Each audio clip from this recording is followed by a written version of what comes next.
So going back in time a bit, have you played any of the Discworld games?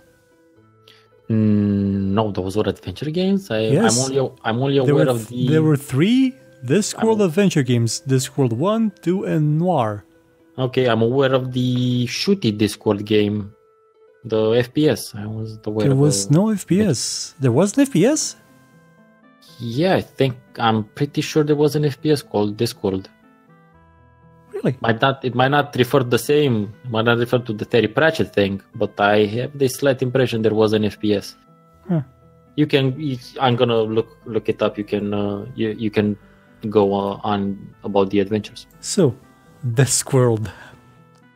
If you've read any of the Terry Pratchett books, you know that Discworld is a crazy, strange place with kooky characters. And the adventure games were made by people that hate you. They were made in the same way that the Hitchhiker's Guide to the Galaxy game was made, mostly because Douglas Adams hated you and wanted it to fail. Actually, I think you could die more in that game more often. You could fail more often than in any Sierra game ever. Okay.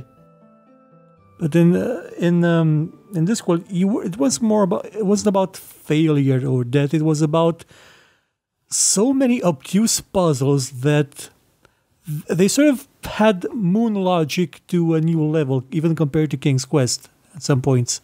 King's Quest got insane. You had to trick there was a very complicated puzzle with the Yeti and a lemon and it was a Yeti, a pie, and some snow. It was a stupid puzzle, completely stupid, and that's the core of the Discworld. I only played the first one. Didn't get to Noir or the second one. I only played the first one and never finished it. You need a tutorial, a guide, a walkthrough to finish that game because it's just crazy. Even if you're familiar with the books, things not make sense. And it's on purpose because it's Discworld. It doesn't make sense. But it's beautiful. Yeah, no, I was confusing it with something else. No, there's no Discworld FPS. Sorry about that. I mean, who would have started in Discworld FPS? I guess it could have been with the City Watch and Carrot with the crossbow. I'm basically. I think I'm confusing it with something like Rise of the Triad or something. No, possibly. I mean, it could be Vimes with the dragon, shooting people with the dragon. I see that once. I don't know. Anyway, so no, there's no way. Sorry about that. My bad. I got another oldie that I just remembered playing. Okay. It wasn't. I think this was after. After playing Grim Fandango. I play older ones as well. Simon the Sorcerer 2, I think. I've never gotten that series, sadly. It's not bad. It's good. It's crazy. It's insane. And unfortunately, they had, back then they did a lot of some of the puzzles required a bit of pixel hunting, which is something that used to happen quite a bit back then. But I remember Simon the Sorcerer, and I think it was too. It was a fun game as well. It was really interesting because since there was magic, it actually made sense for Simon to have all of that shit in his inventory, because I think he kept it in his hat, and the hat was magic, so it was like basically a hat of holding. I'm not sure. You can commenters please correct me if it was in the hat. I mean, if the hat was magic, or if his coat was just randomly magic. But I remember the hat being magic. I mean, it made sense. I mean, it was a setting with magic in it, unlike something like Still Life 2, which was the second or third game I made a show like Play Now about in 2009, where the main character, who wasn't magical at all, could stuff a mattress and a 3-meter tall ladder in her pants. Don't know how. Yeah, that's a there is I mentioned like last episode or 2 episodes ago that there is a certain amount of suspension of disbelief we have to activate when we play games, and there's like some conventions that we accept. That wouldn't be one. Yeah, I mean, I can kind of accept you having a lot of small things on you because fine, we're gonna go with that. But that one, it's just it's kind of it breaks any sort of immersion or sense. And what's even funny is that Monkey Island used to poke fun at this in 1991 or 92 when it came out. Because you could stuff an idol that was weighing you down, you could stuff it in your pants and boom, it was gone. You could float out of there. Yeah, but I think I do remember something of that, something like that. Yeah, it was the only bit in Monkey Island where you could die. Oh yeah, I do remember that. Yeah, I do remember that part. It was a brilliant puzzle. That was just sheer brilliance. And again, one of the examples of somewhat meta-ish jokes. Yeah, whereas in Still Life, it was just... And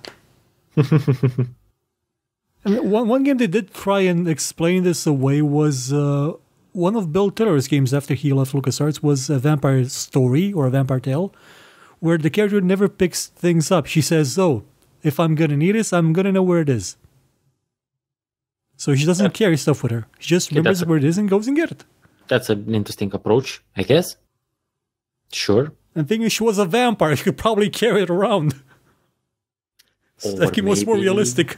I don't know, maybe she can't. I don't know. I mean, it depends on the rules of vampirism, you know? Yeah, she was more of a reluctant vampire. I mean, she kept drinking some surprisingly salty Merlot all day. What? Well, she didn't drink blood. She just drank a very salty Merlot wine. But Merlot wine isn't salty. Did she add the salt? No, she likes to think it's wine. Ah, okay, so it's a jokey joke. She was very reluctant about drinking it. Okay. So, because again, that's no. I'm a Merlot drinker, so kind of take that personally. Yeah, and 10 years later, still no sequel. Hey man, there's preaching to the choir. I mean, he tried to kickstart a sequel to it. Didn't get any attention, like none. It's hard, man, especially for like adventure games. Especially now. I mean, maybe less so now, but like a couple of years ago, no one made adventure games anymore, and they were crazy niche, and they still are. They are like less crazy, but they're still crazy niche games. They were made mostly in Europe by small studios. There was stuff like Scratches. There was a lot of other horror stuff. I'm gonna talk about Scratches a bit later. I want to play the demo of it. I played the entire thing. There was there's also pretty much half, or at least more than half, the games that. What's their name? I forgot about their name. The guys that made Chains of Satinov, that made the Pillars of the Earth games, Deponia. What's their... goddammit, I forgot. Starting with a D. It's a German studio. I don't know. Cannot... It was Daedalic. Yeah, Daedalic. Okay. They make, like, I think 15 games a year, and they're all great. They made, like, a bajillion adventure games. Like, starting from... what was their... I'm not sure what their first one was, but they made a lot of them. Yeah, The Whispered World was their first. It was in 2009, or it was among their first. It was a beautiful game, like, beautiful aesthetic. Okay, cool. And I think it got a sequel recently called The Silence. Like I said, I kind of lost contact with adventure games at a certain point. But there's definitely partially... There's a couple of indie devs out there who either have made like classic style point-and-click adventures or are working on them. So that's always something that interests me in general, because I like to play and promote indie games as much as possible. But in a roundabout way, the next set of adventure games that I'll talk about were also indie productions, and they were really old and not that great looking, but they're made by something of a personality in terms of gaming criticism. Oh, the series, I know. These were two games made by none other than Yahtzee. There were three. There's three? Okay, yeah. I don't know. I only played the first. 7 Days a Stranger, something. It's 5 Days a Stranger. Then the second one was 7 Days a Skeptic. And 11 Days in Space or something. No, because the Skeptic one is in space. The 7 Days a Skeptic takes place in space. There was one more. No, there was one more because I tried to play it once. Okay, so I don't know. I wasn't aware. You talk about him. I'm gonna look it up. So these adventure games, while it's not the coolest looking things, they're very 8-bitty. 6 Days of Sacrifice. Okay, see, so he went 5-7-6. Or maybe it's 5-6-7 and I just never knew about 6, but I think it's 5-7-6. Maybe. Anyway, I played this, just like, caveat, played this a long time ago. But they're more of they're a horror approach to this, which is something we would only see a bit later with like Scratches, for instance. And they're really interesting. They have a bit of a supernatural element to them. You can die, but the deaths aren't cheap, as I would call them. So it makes sense when you die. It makes sense for you to die. And it's all about it's sort of the history of a supernatural sort of killer in the vein of Jason, basically, who is sort of immortal, but not really, but kind of is. And I think they're free by now. Yeah, they are. They've been free for a while, so they don't look great, but they're a really good adventure game experience, and they're totally free. So that's one suggestion, that you can just look for it, and most likely you'll find a zip of them somewhere, something. They're on his site, I think, for free. Yeah, they're for free on his site on fullyramblomatic.com. Perfect. So that's another. This suggestion is by far the cheapest one. Suggestion in terms of adventure games you might want to check out. So these are both serious and dark. I mean, there might be some jokes here and there, but there's some blood, there's some gore. Yeah, there are some moments that can be quite scary in those games. Like when I first encountered the killer, like that was kind of scary, to be honest. Yeah, it is because you don't at first you're not really sure if it's an actual thing. You might think it might be a kind of a myth or something like that, but yeah. So yeah, try those on for size. And if you're also into games that are like in this vein of more horror, more mature, you should also try the Gabriel Knight series, which I did not play a lot of, sadly, so I can't really talk about it. I think that had some supernatural elements as well, yeah. Also had Tim Curry. Spice! Yep. And also, so since we just mentioned, let's jump into Scratches for a bit, because I actually played the entire thing. I think it was released in 2007. I don't know why I want to say that year, but I think that's when it was released. Might be wrong. Let me just look it up. Fact check me on that. 2006. Okay, close enough. Close enough by a year. Maybe I played it in 2007. So I don't know why I wanted to. Anyway, it's kind of it's not an animated game. It's made out of stills, kind of like Myst, but not those sort of puzzles. It has actual atmosphere with stuff, not just blank. Yeah, it has atmosphere is the main pull of the game. The story is built nice and steadily. The world is also built around you, basically, because you're the protagonist you're playing through. And it's a very classic horror thriller. I think that's how I would like to describe it. It's kind of like a horror thriller movie in which you do a bunch of you get to do some. There's a slight supernatural thing to it, but only slight. And it's super interesting. I enjoyed playing it a lot. If you're into the horror thing, do not play this game with the lights off. I repeat, do not play this game with the lights off, and especially do not play it with headphones. This is the same suggestion I would give to people going into Dead Space 1 for the first time. Just don't. Just play it with the lights on and on your speakers, not on your headphones, because you But will if you shit have yourself. if you have a supply of nappies of adult diapers, Yeah, it's you fine. will shit yourself. And I really enjoyed Scratches. And for some reason that is beyond my comprehension, the critics of the time and in general really didn't like it. And That said, I read some reviews and I still don't understand what exactly they didn't like. But yeah, Scratches, if you're into the... It's definitely one of the...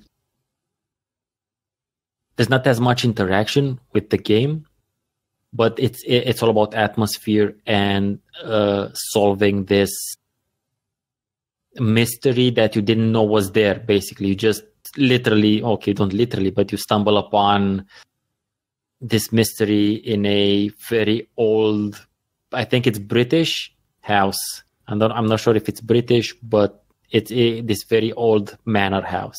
I believe so. It's in Northumberland, England, Okay, in 1976. British. Yeah, and yeah, some dubious things happened in the past of the house, and you get to sort of find out what, and that's what the game is about. You finding out what happened in this house, and it's super cool. I still think about it fondly, and I still enjoy, and I still hear the scratches, because you do hear the scratches when you sleep,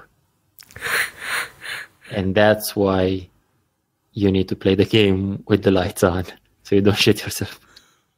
Also, fun fact, it may be the first commercial adventure game ever made in Argentina. Cool. Very interesting. So yeah, we went with the horror aspect there for a bit. Yeah, if we went that route, I'm going to have to go back in time a bit. Yeah, sure. Because I forgot about it. Have you played any of the Clocktower games? No, what's this fascination with you and clocks and watches, man? I don't know. I just stumbled onto them for some reason. Jesus. The first Clocktower game was made for PC in Japan and for the SNES.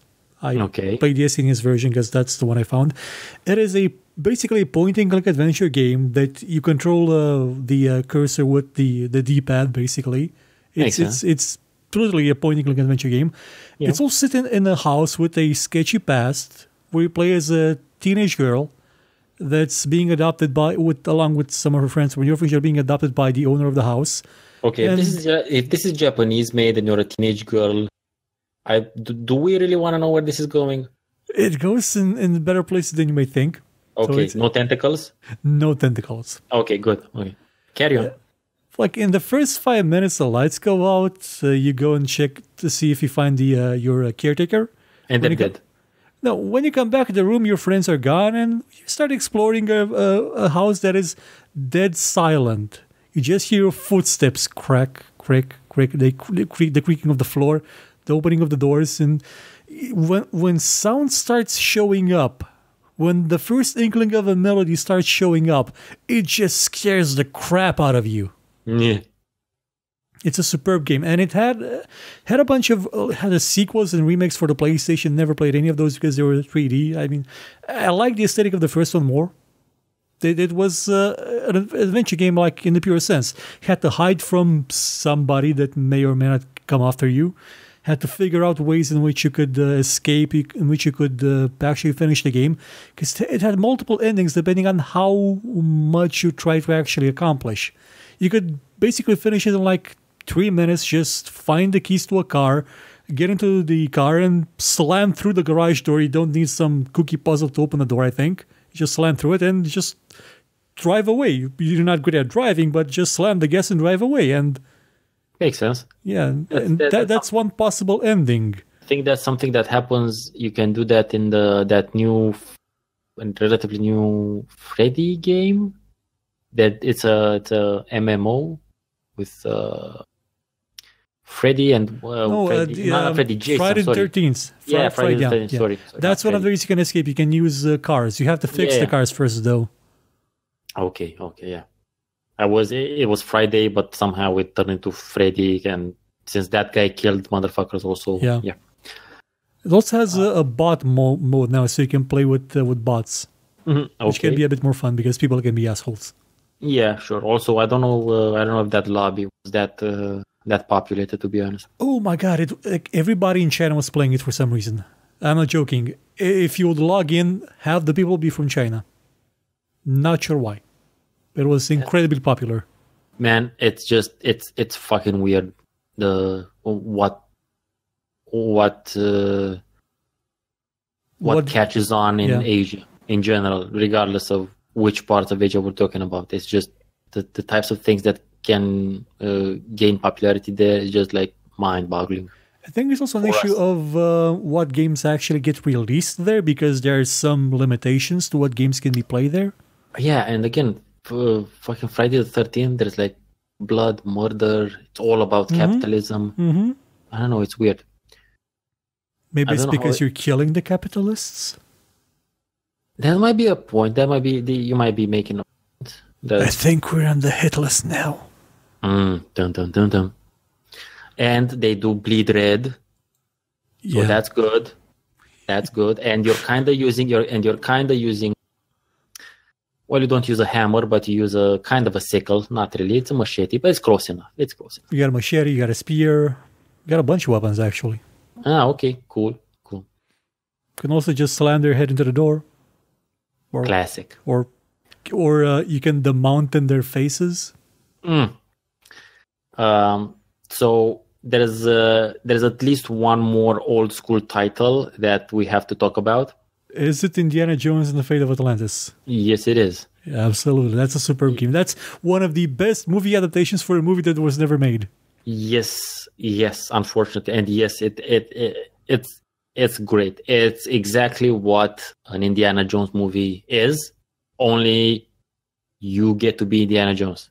And what's very important here, and I had no idea the first time I played it, you actually choose how you play it. There are 3 ways you can play it. I did not notice this the first time. Well, I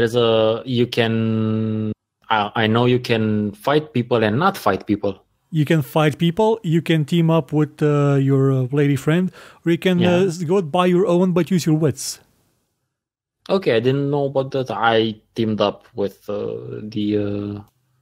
Marion what's her name? No, Marion was from the movie. Her name was Dr. What's her name? Oh, I just thought it's the same character, sorry. Yeah, this was a long time ago again. Sophia. Her name was Sophia. I do remember that the puzzle with the rings of Atlantis was fun to eventually solve. Yeah. I don't think I actually finished it. I got to Atlantis, but I don't think I finished it. Oh, I am pretty sure I finished the game. But I wanted to mention Indiana Jones and Fate of Atlantis. First of all, this is another clear suggestion. Totally. Even if you remotely enjoy Indiana Jones, and who doesn't, I will fight you. Not the 4th one. There are no crystal skulls. We'll definitely try this one. I don't know why it's not getting a remaster just yet. It kind of feel it should, but I think it may have something to do with Lucas has the rights to it, so I don't think it would be. Well, Disney has the rights to all of them, so it wouldn't be an issue. Again, it depends. Maybe they don't have the source code anymore. That could be a thing. I doubt it, because they have the tentacle. Yeah, maybe they lost this one. I don't think so. And then we have to do Indiana Jones and the search for the lost code. Yeah, they could also try and do a remaster of the first one, because the first one had the same kind of idea with you choose how you play, but you're mostly alone, and it was a lot rougher than this one. Like the interface was more akin to what you saw in Zack McCracken and in Manic Mansion. Holy shit, Zack! Yeah, the alien mind benders. It was more akin to that than it was with the refined version we get in the beautiful Fate of Atlantis. There was another one with another dude. It was something Prairie Medicine Man or something. There was another quest. See, old habits. It was another adventure game with some dude who was a doctor or a medic in the Wild West or something. Can't really remember the name right now. Me neither. But yeah, Fate of Atlantis, that's a definite play. And just as a quick tangent, there is a super hardcore community built around the Indiana Jones adventure games, and they've actually been working on their own sequel. Really? And it's called Indiana. Obviously, I don't know if they'll be able to release it with this name or something, but they're developing it like Indiana Jones and the Fountain of Youth. So if you want to check some new stuff out, just search for Indiana Jones and the Fountain of Youth, and you'll get a bunch of stuff. I think they have I believe they have a Facebook page, they have a site, and they have storyboards. Dude, these guys have storyboards for the cutscenes. Nice. So yeah, they're pretty serious. From what I understand, I think they rehashed their engine like a couple of times for whatever reason. Obviously, this is a fan-made thing, so people just they just stop being interested or don't have the time. So it changed hands a couple of times, from what I could gather. But yeah, in case you're interested in something kind of new with the Indiana Jones title, just look for Indiana Jones and the Fountain of Youth. Nice. I know it existed. Offering nice trivia. Sorry. Apparently, there's a demo you can download to play. I think it's an old demo, but that wasn't there the last time I checked, which, mind you, was a couple of years ago. So that's good. I'm gonna have to check that out then. So shall we move on to more modern-ish, like 2000 era-ish games? Well, you already did the scratches, but shall we move on to games like The Longest Journey? We should, but just before, quick mention for titles. Dragonsphere, never could get to do anything in that game. It's free on GOG. It's a fantasy game, and you die a lot. But the Dragonsphere is coolly animated. There's literally a sphere, and I think there's a dragon in it. Cool. I can't remember for sure. I might be fucking wrong. Not sure. It was a long time ago, I repeat. And just a general shout out to the Leisure Suit. Man, that's annoying to pronounce for a non-native speaker. Leisure Suit Larry series. Fuck it ends with an S also. Which I'm pretty sure some people enjoyed. I tried a couple of the games. Not really my style. They're fun in their own, like they're comedic simulations of dating with the loser in the main role. Yeah, I guess it's just that you just again not It's also particular. An adaptation of something called Soft Porn Adventures. Oh boy, not my particular brand of vodka. That's just it, or cognac. So in case you're interested in sending me something, not vodka, cognac. But yeah, just do you have anything like other titles, older titles you would like to mention before we jump into? Well, there was Beneath the Steel Sky, which I started like 5 times, never finished. Yes, point taken. Another classic that I also started and did not finish. Good one. I wouldn't suggest that one unless you're like super into adventure games. And The Lure of the Temptress, which was also made by Rebellion, which made Beneath the Steel Sky and A Broken Sword. Also started about 5 times, never finished it. Oh, yes, last one. Weird fucking adventure. I have no mouth and I must scream. Oh, that is frightening. Yes, that's beyond horror or a thriller. That's just complete mindfuckery. Yes, it is. Of the nastiest sort. You need to look a bit into it. I did a written a while back because I don't have a video of it to make a video review of it. And honestly, don't want to play it again. It's soul destroying, basically. Not necessarily that it destroys your soul, but it kind of does. Imagine if the Serbian movie was an adventure game. It's basically a game where you can't win. I mean, it has ends and you can finish it, but you can't really win. The best you can hope for is sort of even, sort of be getting even. But yeah. Oh, and another one, The Dig. Oh yeah, that's one of the more mature games that LucasArts. Oh, Loom as well.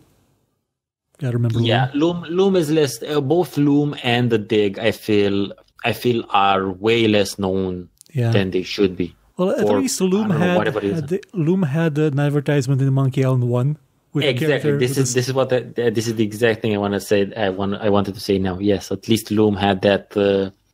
See, man, like I said, cross marketing, cross promotion.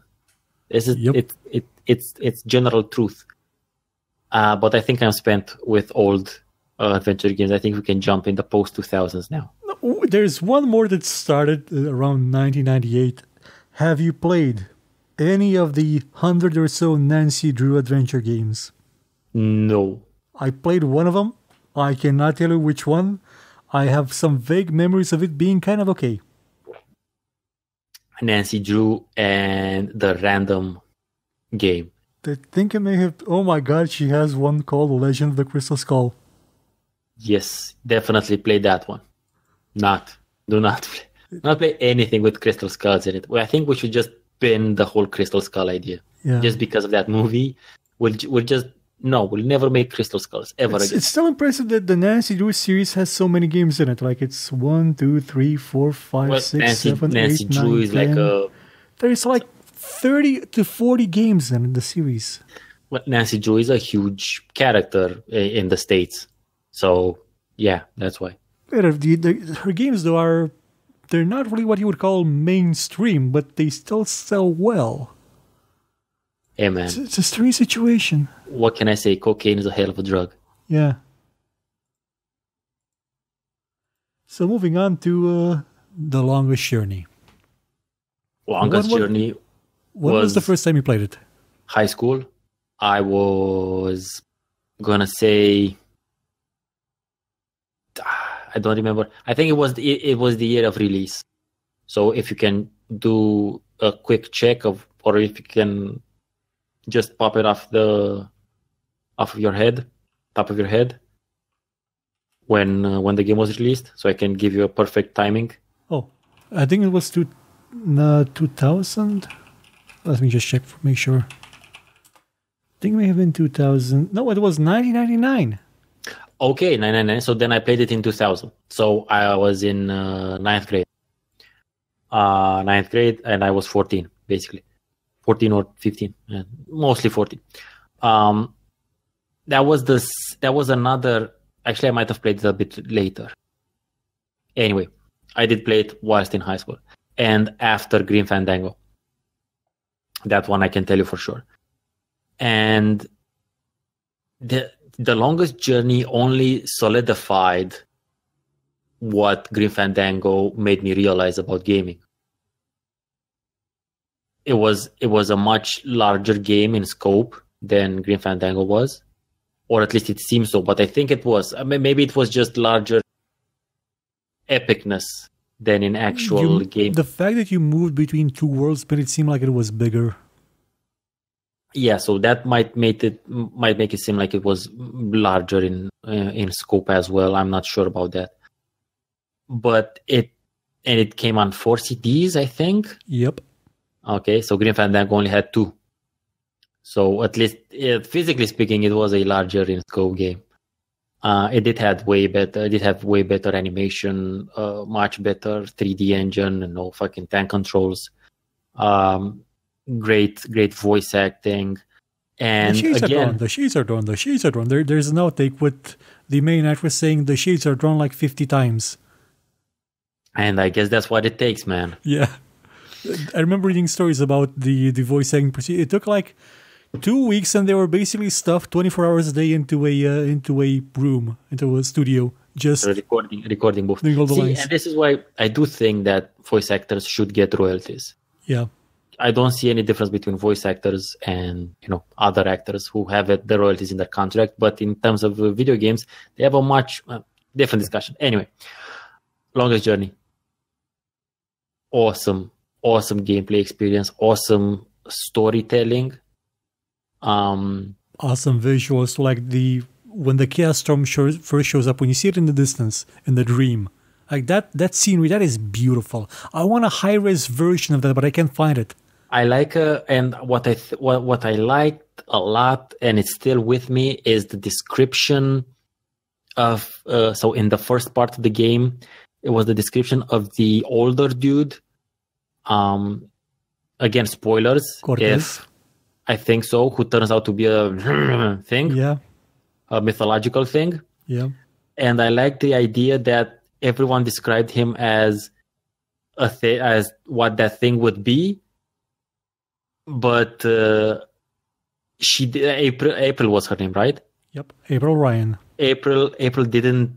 That wasn't her perception of the character, which again, as far as I'm concerned, or at least the dude didn't act like that so much, or so much around her, because it was this sort of subtle, maybe subconscious thing of him knowing her importance in the grand scheme of things, and that thing still, I still remember the like tall guy, smokes like a snake, smokes like a chimney. Sorry, smokes like a chimney, and I'm like, oh, that's funny because he's Cortez the Red.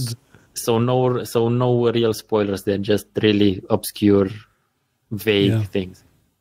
You know what? Fuck it. Yeah, it wasn't. And I just remembered another quest that annoyed me. And the Longest Journey.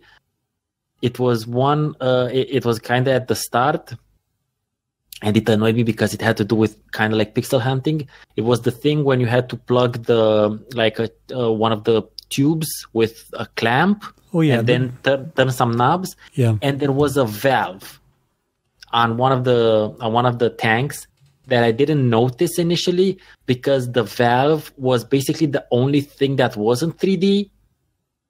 Because in how you saw the image, the valve was perfectly eye level, so it was 2D. Mm-hmm. So you didn't see it as a circle; you only saw it as a rectangle, and I didn't make the connection that it's a valve. And it took me a fuck ton of time to I think I just randomly moused over, and the cursor either switched to a hand or whatever the use thing was, whatever the use cursor was. And I'm like, oh, you son of a bitch. I had a bit of a different experience with that puzzle, because at this point I had already tried to play Myst, and when I started thinking to myself, oh my god, it's one of those things. It's gonna take me like 50 billion switches and 50 billion tries to see if I can make this thing switch, I don't know, pressure from one tank to another, and then have to turn some valves on the other side of the building, and then in another city there's a tap I have to turn on. But no, it turns out it was a lot simpler than that. Yeah, no, the Longest Journey is it's not, I mean, I don't think any real adventure game is about the puzzles per se. But no, the Longest Journey definitely isn't about the puzzles, although they are annoying, some of them. And the duck one took some time. The duck one can really fuck you up, because it's kind of at the beginning. It's like, I think it's towards sort of the end of the first act. Yeah, and it's also based on the idea that it works in real time. Yeah, yes, it does. Because the duck deflates. Yes, you're right about that.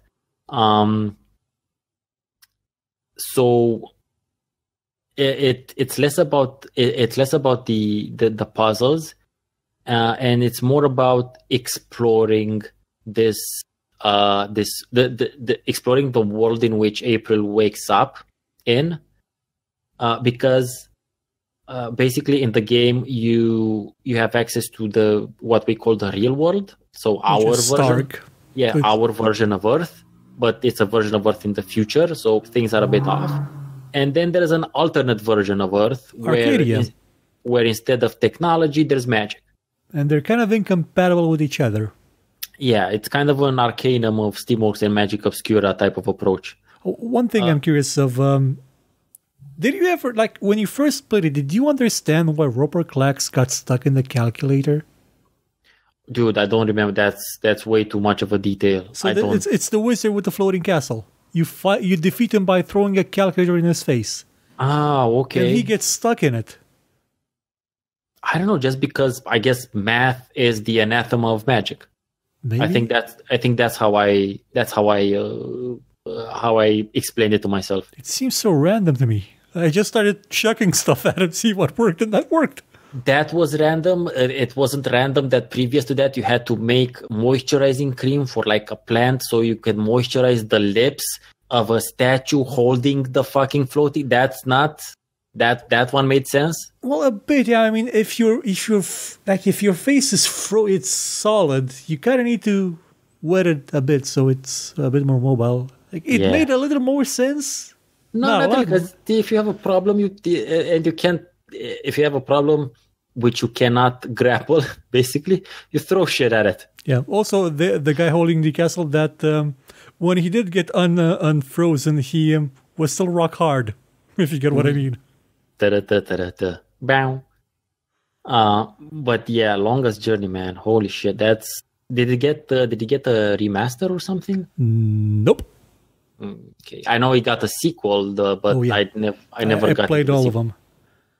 The first time I played The Longest Journey was 2005. I just finished high school. That was in my vacation time, and he was playing a game about a girl that was in college. She just started college. Oh yeah, she did art college. Yeah. I was in a similar situation to her, like the future, unknown. And here she was just being tossed away into a completely unknown adventure. It was sort of spoke to me at a certain level, I gotta say. I see. I know what you mean about finding a piece of art at a certain age that totally speaks to you, to the person you are at that age. Yeah, it was a beautiful game. Yeah, it's not necessarily a game for me, but for me it's reading. I read the Scott Pilgrim books. So Scott Pilgrim in the books is, I think he's 24-ish, and I read them when I was like 22-ish. So a lot of the main themes, not the fucking fighting ex-boyfriends and shit, but a lot of the themes and the anxieties and problems that he has with the whole idea of growing up and stuff. That's one of the things that really I identified a lot with that. So I know exactly what you mean when you find a piece of art that totally speaks to you at that point in time of your life. Mm-hmm. The thing is, the Longest Journey series kind of did that multiple times for me, because Dreamfall was about a girl in college being disillusioned with it and just quitting. Same thing. Yeah. Like, same situation. I don't know how I don't know how Ragnar Turnquist just made games that spoke to me so well. Well, I'm pretty sure they do speak to at least someone, some of the time. So, yeah. So, you didn't play Dreamfall at all, did you? No, I heard weird things about it, and I never got to it. Dreamfall is kind of strange because The Longest Journey is its own thing in a way. It's the story of April Ryan as she goes from being bumbling April Ryan, just a artist that doesn't really do that well in the school, to being the hero that saves two worlds, and then being sort of not the hero anymore and feeling disillusioned and lonely and not knowing what to do with herself. Dreamfall starts the story of Zoe, a different character, and that I got angry at the game, honestly. Because where's April? Now, correct me if I'm wrong, but isn't there a scene in The Longest Journey where April meets an older version of herself? Oh, that scene is explained so well in Dreamfall chapters.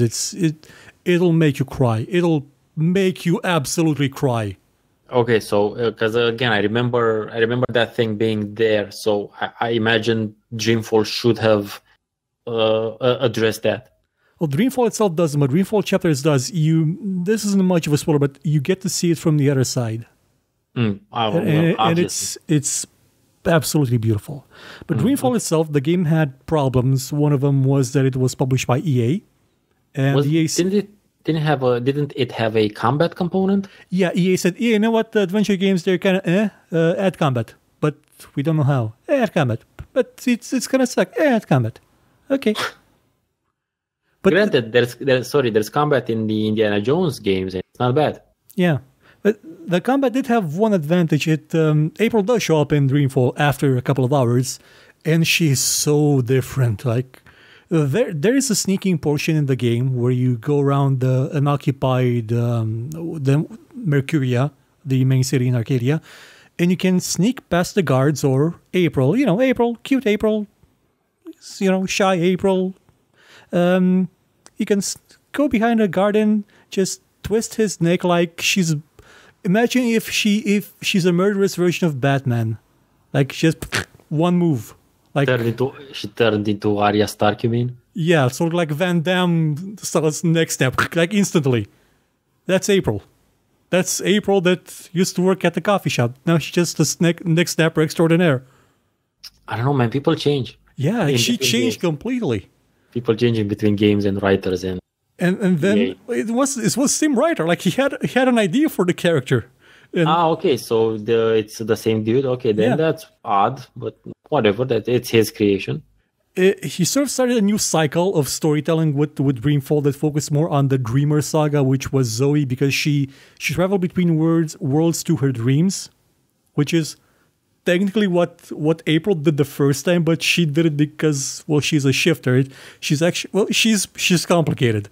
April is very complicated. And through the course of the games, you just find out that she is a lot more complicated than you thought she was. And that goes for Dreamfall Chapters too. Dreamfall Chapters will start and end with you crying. If you play the longest journey, it will start and end with you crying. Yeah, I played the longest journey a long time ago. It will still start and end with you crying. Yeah, okay. It also has some issues because, again, it focuses more on Zoe and some other characters that were introduced in Dreamfall, like Kian Alvane, who is just an Azari soldier. The Azari are invading population. They sort of tried to save Mercuria from the invaders in the first game, but just turned into Nazis and took it over. And as you do. Yeah, and you play as the rebellion. It's got some stuff that's kind of but it grows on you, and at the end it just, punches you in the soul as if it were One Punch Man. Well, then what you're saying is only play the longest journey, basically. Well, it's a good kind of punch in the soul. Like it's the kind that'll make you feel, and it'll make you sad in a way, but it'll make you feel. That's very important. Obviously, that is quite crucial to... It doesn't matter what it makes you feel, as long as it doesn't make you feel bored, basically. Or annoyed. Yeah. So, I was going to talk a bit about Fahrenheit, but we're getting close to 2 hours. Well, like I said, I think this is going to be a two-parter. You're probably going to cut it in half somewhere. Chop it in half, yeah. Also, remember, I forgot to talk about Dune, the first Dune, which was kind of an adventure game. That was sort of that was, I mean, and I guess we could make a separate sort of thing about it. My idea is that Dune, the books, the story, the concept, whatever you want to call it, could work as an adventure game. Yeah, and they did. The first one was an adventure game. So, as I said, but wasn't it first person, or am I just dreaming that shit also? First person, you travel through the eyes of Paul Atreides. And you also had a war map that you would control units on. Yeah, sure. Spice must flow. Yes. That's definitely. But I think people know about that one even less than they know about the Dig. Yeah, it's very obscure. It was sort of overshadowed by Dune 2. Yeah, no shit. One of the pillars of modern gaming. Yeah. One of the pillars of RTS games and / modern gaming. Love that game. Played a lot of Dune 2. Yeah. So speaking of Fahrenheit, The first hour, the Fahrenheit is made by. Oh, you wanted? Okay, go. Yeah, because we waxed on about the longest journey, but there's been stuff after that for me at least. Yeah. Siberia. Oh, Siberia had for me sort of a bit kind of the same vibe as Myst, because it felt a bit cold and distant. Yeah, but it takes place in Siberia, and the puzzles were a lot of. There were quite a few of clockworkish puzzles, but they made sense in the game world because there were automatons and shit. Yep. So I played the first Siberia, and I quite enjoyed that. I didn't play Siberia 2. Don't play the third one. Not because it was some. I just didn't get to it. The third one's awful. Okay. And another, like a smaller title, which is more recent, again, relative, it's Machinarium or Machinarium, depends how you like to pronounce it, which is a super fun adventure game, which you play like a tiny robot. And you play like a tiny robot in the sense that robots were in like the 50s and 60s, like that type of robot, like boxy sort of robot. And yeah, you have to solve all kinds of puzzles in a robot clockwork type of world. So that was also a fun experience. I haven't finished it, but I did enjoy my time playing it quite a bit. So now go with Fahrenheit. So Fahrenheit is made by a bunch of French weirdos that are insane. They just released Detroit Become Human, which is another of their games that's a bit less insane than this one. To be fair, they began with obscene insanity. They had the first game where an in-game character talked directly to you, the player, and told you, "Hey, you, come inhabit my body in my world." Makes sense. And you go there, and there's David Bowie. Is in the game as David Bowie. Okay. Omicron was I never played much of it, but it was a strange game. Omicron, the Nomad Soul. Bizarre, extremely bizarre. Their next game, Fahrenheit. The first hour or so of Fahrenheit is one of the best games ever made. It's absolutely fantastic. Does it have to do with the book? No, that's completely unrelated. It's called the Indigo Prophecy in some regions to avoid confusion. Okay, I've heard about that one though. You play as a guy that just suddenly wakes up and decides to kill somebody, and he doesn't know why. When he realizes he killed somebody, he's panicking, and you are playing as him. You have to hide your tracks. You have to do your best to stay cool, to manage the way you talk, the way you move. And you do this through, well, I wouldn't call them QuickTime events, but they sort of are QuickTime-ish events where you have to actually make the motions of your actions. So if you do it correctly, if you're calm, you'll be okay. But if you're not, if you mess up, you will have troubles because everything is in real time. People are moving around, they're searching, they're knocking on doors. So you're really pressed for time and panicking. Oh, I see. Okay, that sounds like an interesting concept. And in the second part, you play as a cop, investigating what you did. Yeah, okay. And you have to sort of figure out, you basically play against yourself. Because if you did a good job hiding your tracks, you'll not do a good job of finding those tracks now. I see. Okay.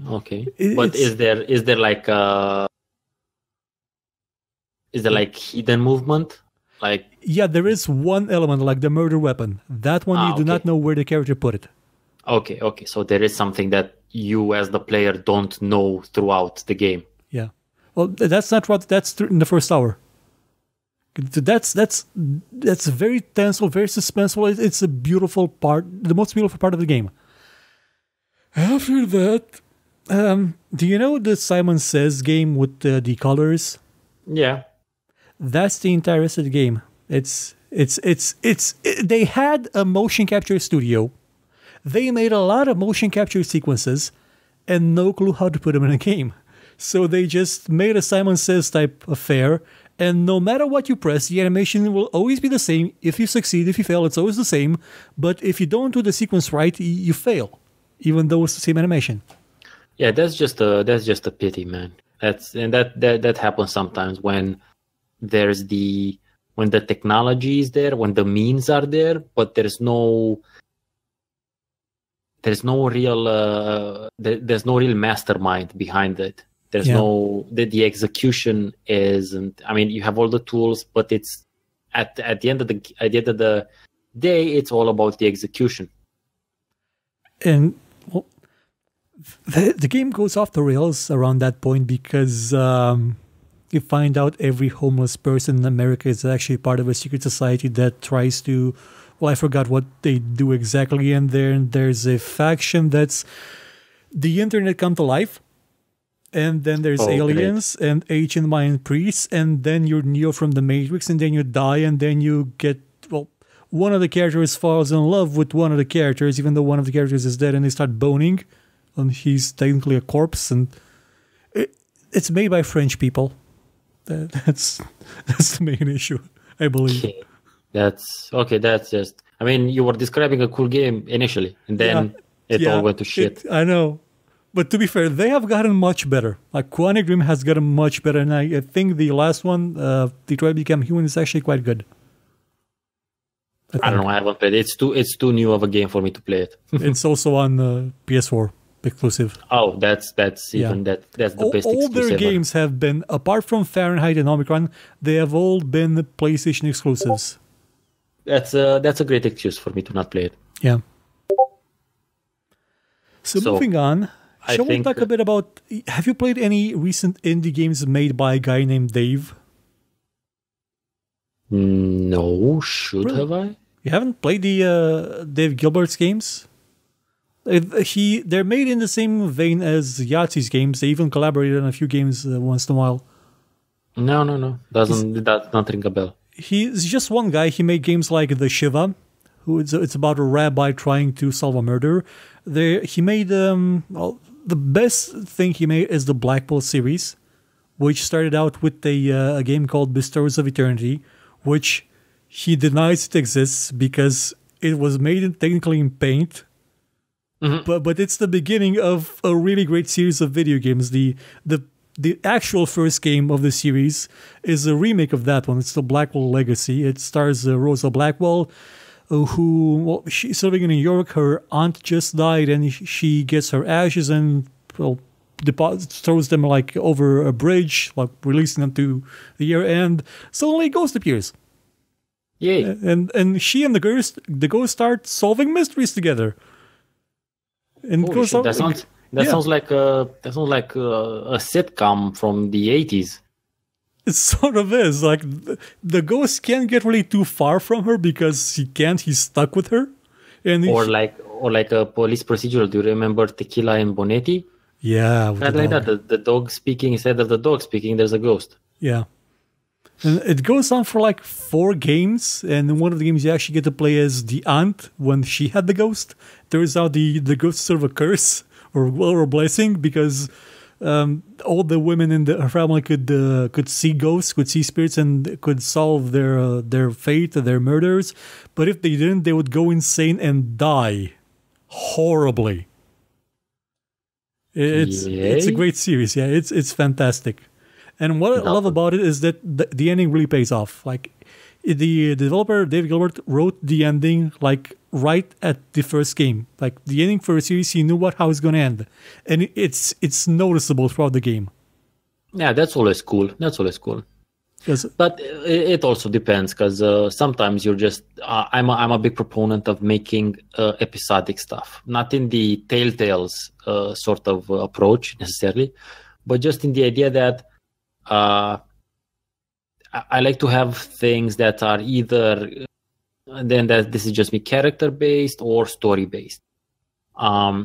Create things such as that. So I like the idea of series or serials as they used to be called. So you have the character, and the character just goes through adventures, like Indiana Jones, for instance. Yeah, there's no the only links between the movies is him and Marion in a couple of them. And I really like that. I also like when the things are planned out, but I have nothing against like the Sam and Max approach, for instance, which is just...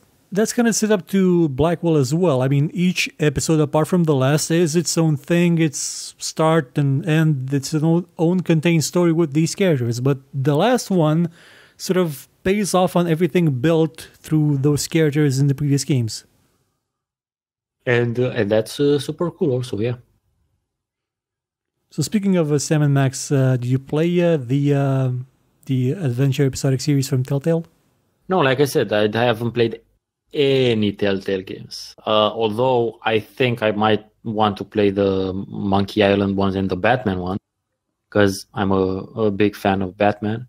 For those who do not know, but no, I haven't. I haven't played any of the Telltale games. Are they okay? Well, Telltale began with Escape from the Boneville series. They tried to do an episodic thing with that, and it didn't work because nobody knew what Bone was. Yeah, I mean, yeah, I know of it because I used to be a lot into webcomics in general, and Bone also had a internet thing at a certain point. I think they also did a Strong Bad one. Yeah, well, that's what? Okay, that's... Yeah, there was a Strong Bad game. That's risky. We're just gonna go with that one. That's cool, but yeah, okay. They also did a bajillion CSI games, which is how they paid for the bills when those games were failing. I was gonna say, I'm pretty sure those sold. Yeah, they were published by Ubisoft. They were basically making shovelware CSI games for a while. They don't even. I think they just fuck it. They probably got like the script, a couple of thrown out scripts for a couple of episodes, and that's all they needed. Once you build the engine, that's it. Fuck it. Yeah, I think so. Then they got the rights to make Sam and Max games, and that's when it took off. Like the Sam and Max games they make aren't as graphically violent as the old one. I think they will be, unfortunately. But there's also a thing that has to be said, that pixel art, blood and gore, just looks different, and it's more palatable, let's say. Also, technologically, they did not have the tools to make something as animated as the first one. Like to make you can't shove your hand inside a cat in this one. That's what I'm saying. Which should be just like insult sword fighting should be a thing in general. That should also be that's your cat of holding. Yeah.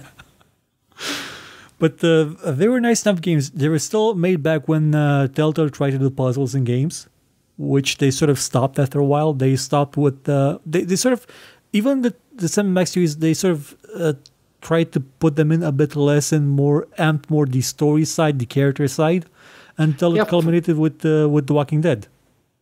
From what I understand, they're basically interactive storytelling games. The Walking Dead, that's what it is. But without anything else to them. Yeah. Well, it does have some combat, and The Walking Dead it worked because in The Walking Dead it was delivered through a QuickTime event that actually made you feel panic because you were actively being killed by something. Yeah. So it worked in that game. But it didn't work so well in The Wolf Among Us, which in terms of story and characters and setting, it's their best. I gotta say, it's their best. But the combat doesn't work because it's just cutie madness. And The Wolf Among Us was delayed. The Wolf Among Us 2 was delayed to next year. If you're wondering. Honestly, I wasn't wondering, but maybe I would listen as well. I would honestly would have loved to see CD Projekt do a game in that universe because it would have fit superbly with their style of making games. Well, wasted opportunities, or simply just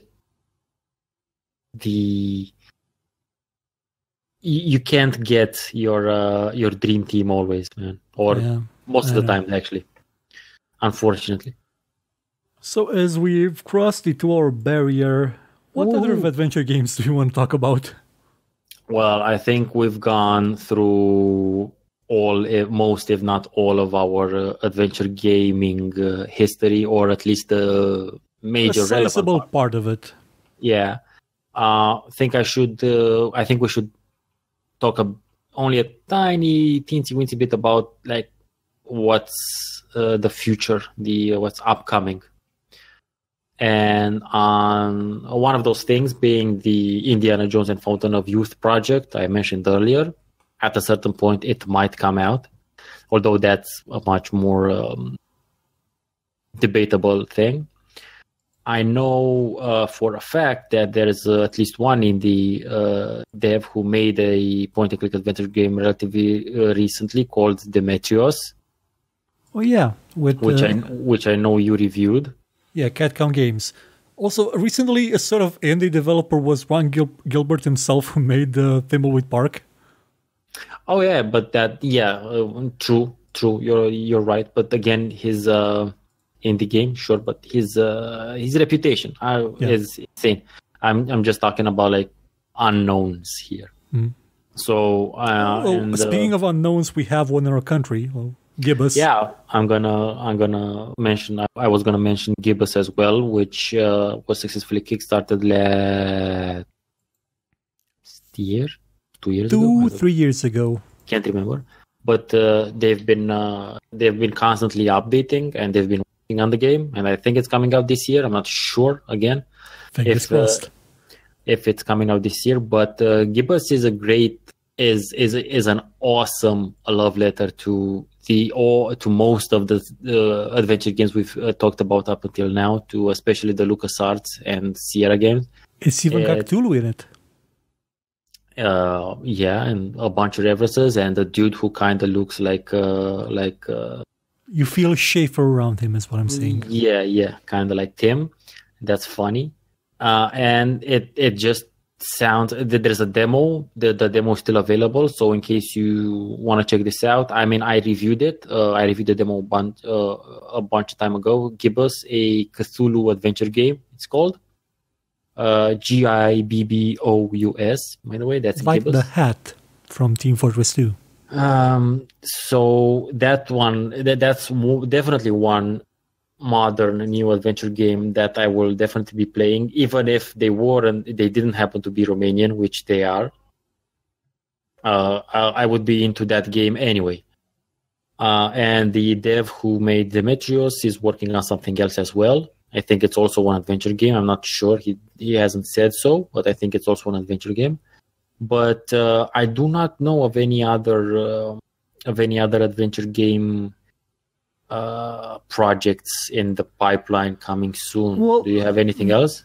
I haven't played the first one, and I think this started as a remake of the first one, but there's Battle Logic 2 that's going to be out, and that's another one of those weird games. Oh, just reminded me, another weird / dark adventure game, Sanitarium. Yeah, forgot about that one. Yeah. Anyway, well, it's just pathologic, and I was like, wait, what? Sanitarium? That was fucking weird also. Anyway. And, but that's the only one I knew that was coming out soon. Well, there is also The Longest Journey Home, which sometime in the year 2025 is going to be released. Yeah, I think that's a bit far off. I would let's keep it to this year, next year, maybe 2 years from now. He says he's taking a break from it and doing it at the right time, so 2025 probably. Sure. If the Earth is still there, or the Earth will still be there, if human civilization is still there, sure. Well, I hope so. I mean, even if it's just a bunch of mutants, I hope he still makes it, so the mutants will have something to enjoy themselves with. I guess.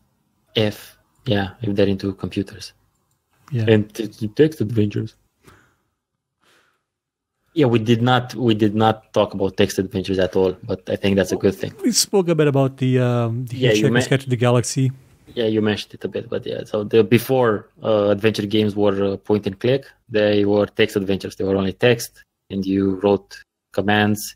Zork, Grand Inquisitor. Yeah. It actually started with something called Cavern. Colossal Cave Adventure. Colossal Cave Adventure, sorry. But yeah, there's a very cool documentary about that, which Jet Lamp. Yes, which Unicom maybe will post a link to in the description of the second part. One of these parts of the second part of the second podcast. Da-da-da-da-da-da. And finally, we come to the end of this podcast, where we talked about pretty much any adventure game that came to mind. Steven, is there any one adventure game that we've missed, that you think we've missed? I don't know, man. I mean, I had the episode. I had the epiphany of Hopkins FBI, and probably this episode about Simon the Sorcerer. I'm not sure if it's in this one or that one. But no, I think we covered. I definitely covered everything on my list because I had a list with 17 titles. So I'm pretty sure we got everything. I mean, if we haven't thought of it up until now, fuck it. Well, I know I missed a couple. I'm just starting to think about new ones. I'm pretty sure we did miss the Erica Reed games. I'm pretty sure we did miss a couple, but if we missed them, they're not that important to us. I mean, that's what I wanted to say. Yeah. Not that fucking in general. They didn't really stuck, but they were there. I mean, people made them. Some people enjoyed them. They deserve a spotlight. So, part 3? No, part 3. We've been here for 2 hours already. Yes. So this week you're gonna see on Friday a show about Monkey Island 2, which I think in a way is sort of the best one in the series as a game. But again, it's more of a ensemble, if you will, as we've talked about in the first episode, I guess. You can say previous episode. That's the best one. Yeah. So, Stephen, do you have anything on your channel now, or are you just going to a wedding? This week I actually won't have anything because I am on holiday. Oh, so I'll be taking at least a week-long break from making anything. But there's always the videos I've made up until now still there, and you're more than invited to check them out. Also, make sure to watch that documentary we talked about with Kit Lamp. If you're interested in the fucking subject, because if you're not, then it's gonna be like an hour that you're never gonna get back. Or watch the show I did about text adventure games a year or two ago. I think you should have led with that one, motherfucker. Yeah. I think that's the more important thing. Like, promote your own shit first, and then other people's. In my defense, I've forgotten half the stuff I've made over the years. We need a god of marketing, I think. Yeah. Now Mark's currently kind of busy hiding from a spoon. Long story. Involves a guy with a spoon. Big spoon. Obviously. Yeah. So this is it for the extra long double bill podcast about adventure games. I do hope at least someone enjoyed it, and I hope even more that someone got some ideas and some suggestions of titles that they should check out because they're interested in adventure games, at least as interested as we were up until The Longest Journey, I think. Yeah. And hey, if you've got your own favorite, please mention it in the comments and why you love it. Yes, we would definitely want to know some. I mean, I'm not saying we're gonna play them, but we're gonna read about them. Yeah. So, yes, that's it. Goodbye, everybody. Have a nice day.